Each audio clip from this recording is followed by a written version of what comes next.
Hyder Abbas Azzi साहब senior रहनुमा MQM, one of the learned and very compose politicians इन पाकिस्तान। बहुत शुक्रिया हैदर साहब आप ज्वाइन करें। पहले MQM खुद भी ये कहती थी कि बल्दियाती निज़ाम को बेहतर होना चाहिए। 27वीं तरमीम में भी आपने यही तजावीज़ दी लेकिन उन्हें तस्लीम नहीं किया गया। आप लोग ये खुद चाहते हैं कि इंतज़ामी यूनिट्स बनने चाहिए लेकिन गवर्नमेंट इसमें इंटरेस्टेड नज़र नहीं आती, ना ही कन्विंस्ड है।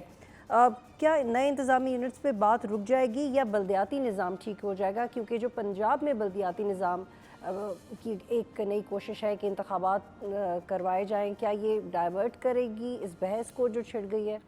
इससे फ़र्क पड़ेगा? बहुत बहुत शुक्रिया बतूल। देखिए, असल में पाकिस्तान में जो आइन जमानत देता है वो 3 हुकूमतों को देता है, वफाक, सूबा और मुकामी हुकूमत। आर्टिकल 140 मुकामी हुकूमतों की कारकर्दगी और इफेक्टिविटी को बेहतर बनाने के लिए है। इसका सूबाई हुकूमत से कोई वास्ता नहीं। अगर आप 140A को इन लैटिन स्पिरिट या जैसे कि हमने 27वीं तरमीम में अपना बिल दिया था, अगर आप उसको इम्प्लीमेंट करते हैं तो आपकी मुकामी हुकूमतों की कारकर्दगी यकीनी तौर पर बेहतर हो सकती है। ये थर्ड टियर ऑफ गवर्नमेंट की बात है। पाकिस्तान में नए इंतजामी यूनिट्स बनाने की बात सेकंड टियर ऑफ गवर्नमेंट को मजीद स्प्रेड करने और यूनिट्स को छोटा करने की बात है। उससे गवर्नेंस इफेक्टिव हो सकती है एट दी प्रोविंशियल लेवल। तो ये 2 अलग-अलग बातें हैं, इनको आपस में मिक्स नहीं होना चाहिए। ये बिल्कुल 2 सेपरेट इश्यूज हैं और MQM इन दोनों इश्यूज के ऊपर 30 साल से बहुत ज्यादा वोकल रही है।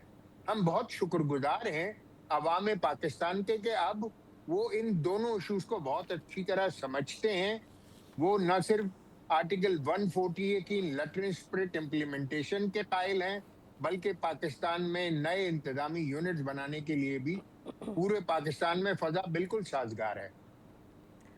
तो हैदर अब्बास अज़ी साहब, जो आप ये बात कर रहे हैं कि 2 अलग अलग इश्यूज़ हैं, इसकी रियलाइजेशन फेडरल गवर्नमेंट में है? देखिए, गवर्नमेंट जो है वो एक आनी जानी चीज है। आज नून गवर्नमेंट में है, कल उससे पहले PTI गवर्नमेंट में थी, उससे पहले पीपल्स पार्टी गवर्नमेंट में थी। तो ये तो सियासी जमातें हैं और इनके अपने अपने जाहिर के पॉलिटिकल और वेस्टेड इंटरेस्ट भी हैं। बहुत सारी सियासी जमातें पाकिस्तान में ऐसी हैं जो पाकिस्तान में मजीद इंतजामी सूबों के क़याम के हक में हैं और कुछ सियासी जमातें ऐसी भी हैं कि जो उसके हक में नहीं हैं। बात सियासी जमातों की पसंद नापसंद की नहीं है, बल्कि रियासत और पाकिस्तान की जरूरत की है।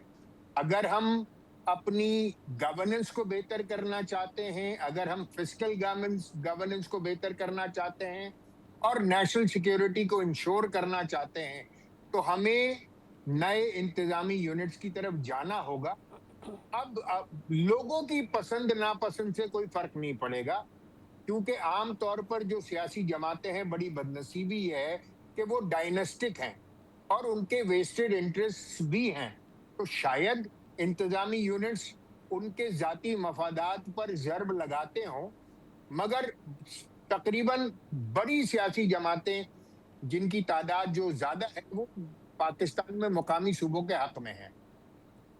और जो सूबे हैं उनको कैसे कॉन्फिडेंस में लिया जा सकता है? अगर तरमीम करनी पड़ती है या नहीं करनी पड़ेगी तो कैसे कॉन्फिडेंस में लिया जा सकता है? क्या 28वीं तरमीम आएगी, उस पर ये बात होगी?